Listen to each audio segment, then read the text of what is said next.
Assalamualaikum warahmatullahi wabarakatuh. Perkenalkan, nama saya Laila Nurdiana dari kelas BKI 4D, jurusan Bimbingan Konseling Islam, Fakultas Dakwah. Nah, saya membuat video ini untuk mengumpulkan tugas UTS, yang mana membuat video bimbingan kelompok. Bismillahirrahmanirrahim. Assalamualaikum warahmatullahi wabarakatuh. Waalaikumsalam warahmatullahi wabarakatuh. Apa kabar teman-teman semuanya? Alhamdulillah, luar biasa. Allahu Akbar. Masya Allah. Alhamdulillah, kabar teman-teman semuanya baik. Baik, di sini sebelum kita mulai acara, marilah kita berdoa terlebih dahulu. Berdoa mulai.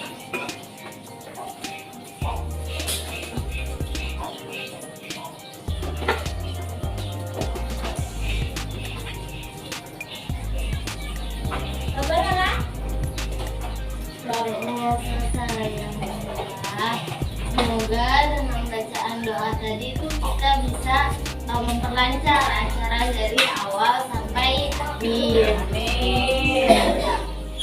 Nah, sebelumnya teman-teman ada yang tahu nggak apa kita melakukan kegiatan ini? Ada yang tahu nggak kita itu mau ngelakuin kegiatan apa?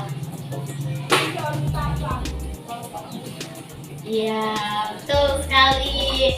Jadi kita di sini tuh mau melakukan bimbingan kelompok. Nah, teman-teman di sini semuanya ada yang sudah pernah melakukan bimbingan kelompok? Belum. Baik, tapi sebelumnya ada yang udah tahu belum bimbingan kelompok itu apa?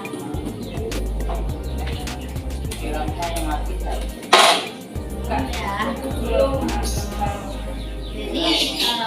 Jadi baiklah, saya di sini akan menjelaskan apa sih itu bimbingan kelompok. Jadi bimbingan kelompok itu suatu layanan dalam bimbingan konseling yang mana itu tuh memanfaatkan dinamika kelompok. Nah, dari layanan bimbingan konseling itu tuh agar teman-teman semuanya itu tuh aktif gitu, agar teman-teman semuanya itu menambah wawasan dan bisa untuk berpendapat gitu. Nah, terus dari bimbingan kelompok itu ada tujuannya. Nah, ada yang tahu nggak sih apa itu tujuan dari bimbingan kelompok? Akan angkat tangan terlebih dahulu. Izin menjawab. Ya. Tujuannya itu buat saling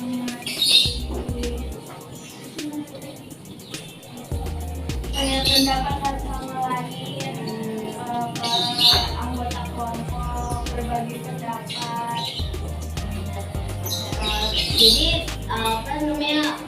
Jadi kata teman kita gitu, kalau misalkan bimbingan kelompok itu bertujuan untuk saling berpendapat satu sama lain gitu ya. Ada lagi yang ingin berpendapat apa itu tujuan dari bimbingan kelompok? Nah, Itu untuk menambah wawasan dan bisa mempunyai pengalaman di dalam melakukan bisa berani mengeluarkan pendapat dan menambah wawasan. iya. Betul. Jadi benar ya kata teman-teman semuanya bahwa bimbingan kelompok itu tuh bertujuan untuk menambah wawasan kita semua gitu. Terus di dalam bimbingan kelompok juga agar teman-teman itu berani untuk berbicara di depan orang, berani untuk berpendapat di depan banyak orang gitu. Terus juga agar teman-teman semua itu memiliki perkembangan potensi yang saudara miliki gitu, terutama dalam bidang komunikasi. Kenapa dalam bidang komunikasi? Karena di dalam bidang komunikasi itu agar nih teman-teman semua itu berani untuk berpendapat, berani untuk bertanya, berani untuk menanggapi gitu, sehingga teman-teman semuanya itu aktif gitu, aktif dan aktif dalam kegiatan ini dengan maksimal gitu, yaitu menjawab, merespon ataupun bertanya gitu, apapun permasalahan ataupun topik yang akan kita bahas nantinya. Terus di dalam bimbingan kelompoknya itu ada tata caranya. Yang pertama itu apabila kalian ingin berpendapat ataupun bertanya itu ajukan tangan terlebih dahulu. Terus di dalam bimbingan kelompok juga ada komponen-komponennya loh. Komponen-komponennya itu ada dua, yaitu pemimpin kelompok dan anggota kelompok. Nah, siapa pemimpin kelompok? Jadi pemimpin kelompok itu saya sendiri, itu saya yang akan membuat acara demi acara gitu. Terus anggota kelompok itu kalian semua. Hal-hal yang harus ada di dalam bimbingan kelompok itu apa sih teman-teman semuanya diharapkan aktif bertanya, aktif menanggapi gitu kan, agar acara ini tuh agar kegiatan ini tuh kita berjalan dengan baik gitu, saling berpendapat gitu, bertukar wawasan. Terus buat teman-teman nih, kalau misalkan ada yang mau diceritain tentang topik yang nanti akan kita bahas, itu ceritain aja gitu. Terus tapi harus tetap dengan cara dan etika yang baik gitu. Apabila ada teman-teman tadi ada yang ada yang pernah mengalami atau topik yang nanti akan kita bahas itu ini kalau itu bersifatnya pribadi gitu, diharapkan untuk teman-teman semuanya merahasiakan itu semua ya. Terus di dalam bimbingan kelompok ini tuh ada dua topik. Yang pertama ada topik tugas dan ada topik bebas. Nah, apa sih itu topik tugas? Jadi topik tugas itu topik di mana saya yang menentukan topik yang akan nanti kita bahas. Nah, sedangkan kalau topik bebas itu kalian yang menentukan apa yang akan kita bahas. Sampai sini paham? Apakah ada yang ingin ditanyakan? Cukup ya, jelas. Nah, sebelum kita mulai, teman-teman semuanya mau milih apa nih? Topik tugas atau topik bebas? Topik tugas. Berarti saya yang menentukan. Nah, sebelum kita melanjut ke pembahasan, langkah baiknya kita memperkenalkan terlebih dahulu gitu. Kan ada pepatah mengatakan tak kenal maka tak sayang. Maka dari itu kita perkenalan terlebih dahulu. Sebutkan nama, hobi, dan mengapa kalian mengambil hobi itu. Tapi sebutin hobinya itu kita cuma dengan gerakan. Paham? Gerakan misalkan saya hobinya traveling gitu, nanti cuma begini, nanti kalian ngerjain apa gitu traveling ya. Mulai dari saya sendiri ya. Perkenalkan, nama saya Laila Nurdiana, hobi saya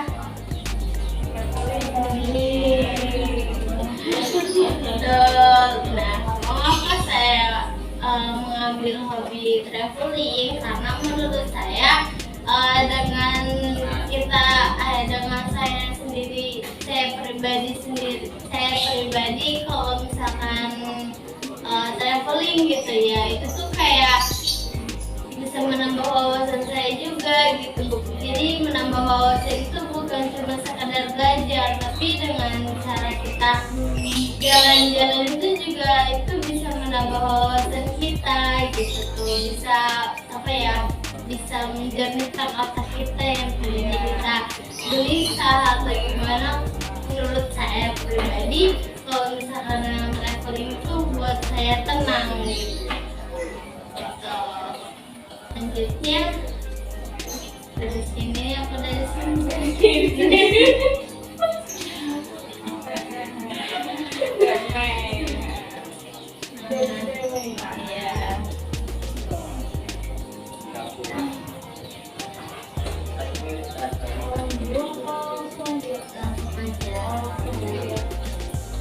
Saya perkenalkan, nama saya Eka May Hidayati. Hobi saya masak. Kenapa saya suka memasak? Karena memasak bisa menambah ilmu kita ya. Misalnya kita senang bikin kayak apa? Kayak misalnya bikin kue kayak gitu kan.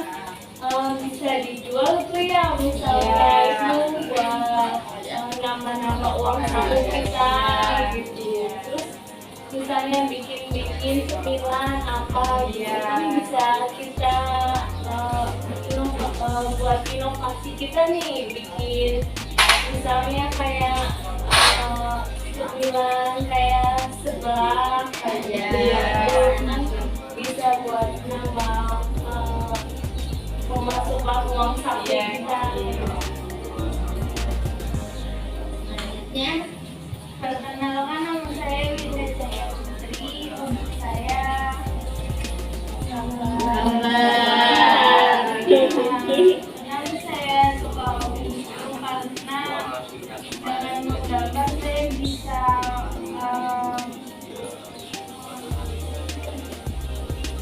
dengan menggambar saya bisa mengeluarkan isi hati saya di gambar itu, bisa menenangkan pikiran saya juga kalau Selanjutnya, perkenalkan, nama saya Sista Fatriana. Hobi saya berenang.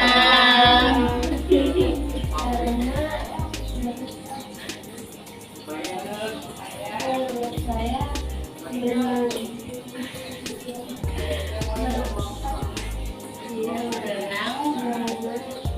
dapat menambahkan kita dan apa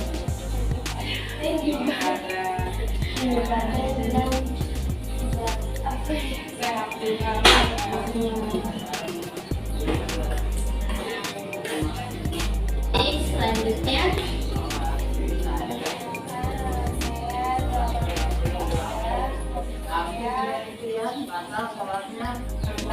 berenang.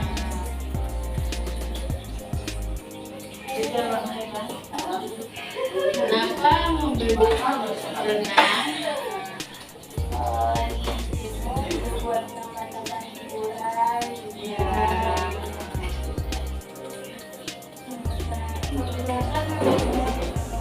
hobi saya Mendengar musik.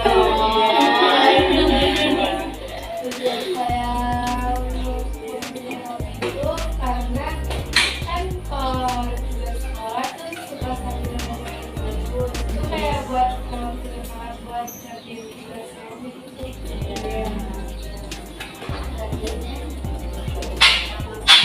ini hobi saya Beres-beres. Tadi beda. Beres-beres ya. Kenapa? kalau ibaratnya kita gimana pun kita berasa, kalau dalam udah bersih rapi jadi kita nyaman Iya. hanya kita cepat kotor dimana pun saya berada itu pokoknya kalau entah saya Kan ada ini juga, ada hadisnya. iya Tuh benar iman. Dan itu sebagian dari iman. Masya Allah.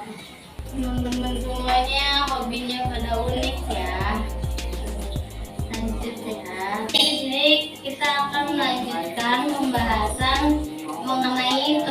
tugas yang mana saya yang menentukan. Jadi menurut saya topik-topik yang lagi hangat-hangatnya itu mengenai topik ini anak SD yang sedang yang anak SD yang dibully gitu sampai dia koma gitu.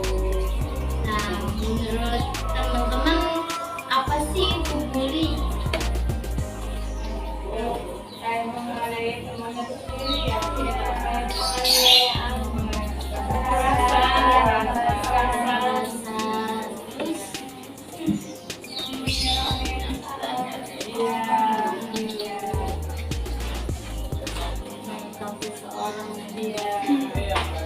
Terus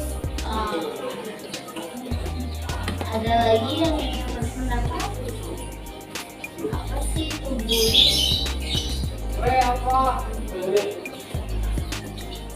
Apalagi untuk anak SD gitu, anak SD yang sudah dibully.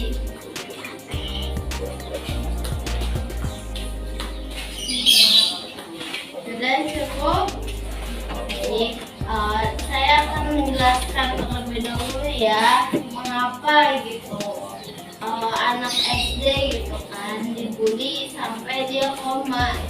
Nah, jadi ini tuh apa namanya si anak SD-nya itu asal dari Malang. Itu pertama kali dibully waktu di mana namanya? Waktu di Bendungan Sempuru. Nah, di sana dia itu diseret, terus dipukulin, kayak pokoknya dia nih dipukul-pukulin gitu, dibanting segala macem gitu. Itu pembulian pertama. Nah, terus pembulian keduanya itu dia diajak ke kolam renang gitu. Jadi teman-temannya tuh ngajak dia buat ke kolam renang, bilangnya kalau misalkan di sana tuh nanti kita bakal have fun gitu tuh, kayak bakal seneng-seneng gitu di sana berenang gitu. Ternyata gak sesuai ekspektasi gitu. Pas sampai sana tuh dianya nggak berenang nggak apa, jadi langsung kayak dipukulin, diseret, terus kepalanya juga sampai sampai dipentakin gitu, sampai berdarah segala macem. Dan si anak kecilnya ini juga ini sempat kejang-kejang gitu, terus sampai muntah darah gitu, dan langsung dibawa ke rumah sakit tersebut. Menurut teman-teman nih, kalau misalkan ada saudara kita ataupun si anak kecil ini saudara aku, kalau misalkan si anak kecil ini tuh salah satu orang terdekat kita, apa yang teman-teman rasakan? itu yakin lah. Terima kasih. Kita semangat sih. Iya.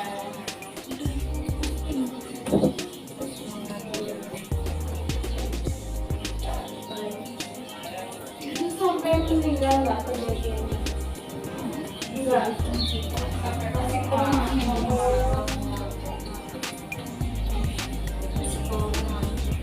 Terus gimana sih menurut teman-teman biar kejadian ini tuh nggak terulang lagi gitu? Kalau misalkan gimana gitu biar kita tuh menasehati gitu pada anak-anak yang ngebulinya.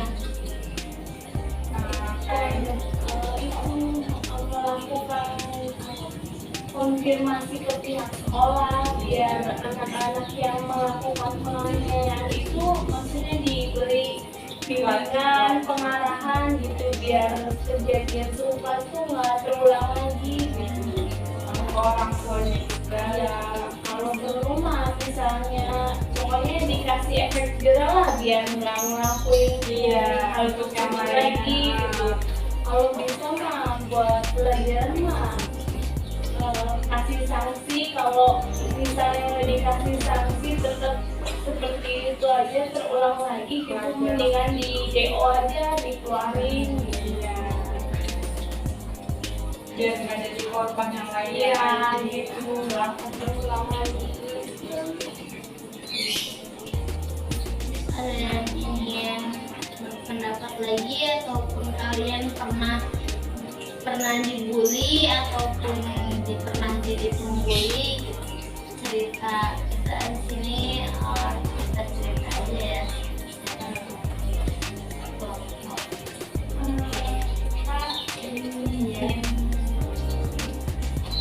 Jadi teman saya itu dulu pas SD, dia itu pernah kena bully gara-gara dia itu mau ngasih contekan. Nah terus habis itu dia itu pokoknya tuh nggak mau ngasih contek karena itu kan kerja keras dia sendiri. Dia itu nggak mau, gimana ya, nggak mau ngasih lah. Udah kerja keras masa dia tinggal diminta. Pas pulang itu dia itu juga dibilang di sekolah. Nah dia itu nggak diapa-apain, cuma dia itu ardu-arduin gitu, terus dimarah-marahin lah gitu. Nah, terus besoknya itu dia nggak ditemenin sama sekolahnya. Nah dia itu jadi kayak murung, suka sendiri gitu, kayak takut lagi sama temen-temen. Sering banyak terjadi ya kayak mungkin ada lagi yang bercerita tentang pengalamannya. Ada nggak sekolah? Ya kalian mau Sampai gimana? kan saya itu kan saya itu yang badan itu agak itu Gendut. terus itu kayak dia itu agak aja, itu dia tuh kayak suka sendiri gitu. Dia tuh kayak sering sama kelasnya, ke kelas gak ada yang mau sekelompok sama dia juga, nggak tahu musiknya dia kayak gitu. Terus kayak itu jadi kayak lagi sendiri, istirahat udah bersatunya sendiri, apa-apa sendiri gitu, nggak berani cerita ke orang-orang. Jadi lebih tergitu sih. Jadi kalau ketemu sama orang juga dia takut ya karena dia punya pengalaman kayak gitu. Jadi yang ingin bercerita itu tentang pengalamannya dibully atau pernah jadi pembuli untuk melihat.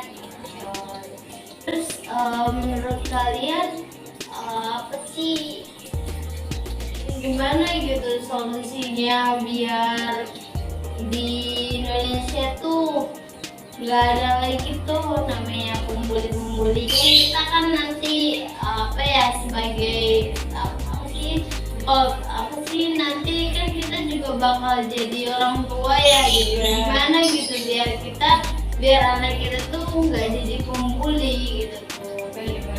Mungkin dari sini dulu gimana solusinya biar kan kita nanti bakal jadi ibu.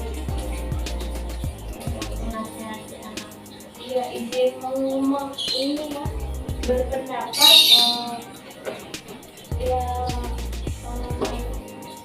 apa solusinya ya dengan cara kita ngasih bimbingan ya karena kita ya maksudnya berteman mah boleh dengan siapa aja gitu, nggak usah memandang fisik ataupun latar belakang dari anak itu gitu. Maksudnya kita mah hidup maksudnya netral aja gitu, berteman mah dengan siapa aja gitu, nggak usah lihat latar belakangnya gitu. Namanya kita hidup kan pasti butuh teman lah. Maksudnya kan kita kan maksudnya kita kan makhluk sosial gitu. Maksudnya tidak bisa dilepas dari orang lain gitu. Harus hidup kan harus hidup dengan bantuan orang lain gitu ya. Jadi kita harus selalu menanamkan ke anak kita bahwa kita nggak boleh membeda-bedakan antar teman dari latar belakang maupun sosial ekonominya. Kita harus netral aja gitu. Merangkul. Iya.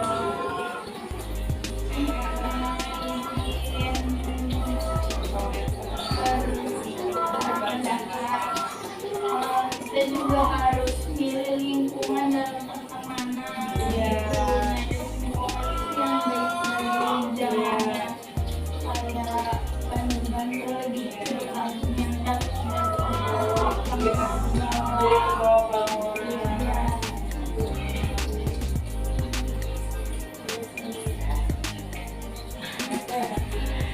Kamu lanjut ke apa?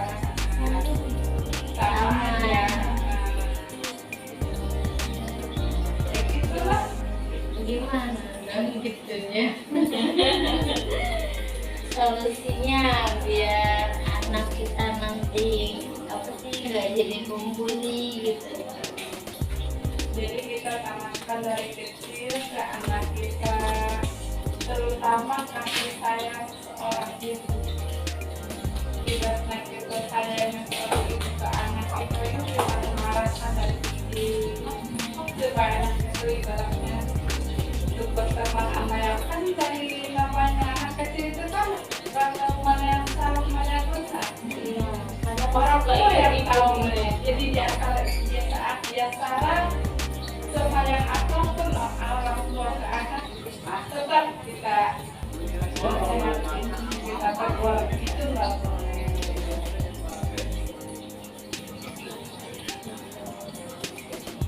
Dapat masa ini Sama Neng sama iya ya. Jadi apa sih? Jadi apa namanya? Pendapat teman-teman ini semua bagus ya. Jadi kesimpulan dari saya itu bahwa kalau misalkan kita biar anak kita nggak jadi pembuli gitu tuh, kita tuh harus menasehatinya dari kecil, mengajarkannya dari kecil bahwa kalau misalkan kayak gitu tuh nggak boleh gitu tuh, nanti bakal diperpanjang gitu, bisa ke polisi ataupun itu memalukan nama keluarga gitu tuh. Terus juga dari bully juga apa sih harus memikirkan kalau misalkan kesian gitu yang dibulinya gitu, kesian sama keluarganya gitu. Terus juga jangan, bener kata saudara Mei gitu, bahwa kalau misalkan bully Itu maksudnya menjatuhkan mental seorang kan. Efek ke depannya juga kan merusak masa depan seseorang. Bikin seseorang minder gitu kan, nggak mau bergaul lagi, nggak mau sering dibully kayak gitu kan. rusak mental. Iya, merusak mental. acara selanjutnya yaitu penutupan ya, penutup gitu. Terus terima kasih kepada teman-teman semua yang sudah berpartisipasi dalam acara ini, yang telah yang aktif gitu dalam bertanya ataupun menanggapi gitu. Terima kasih, saya akhiri. Wassalamualaikum warahmatullahi wabarakatuh. Waalaikumsalam warahmatullahi wabarakatuh.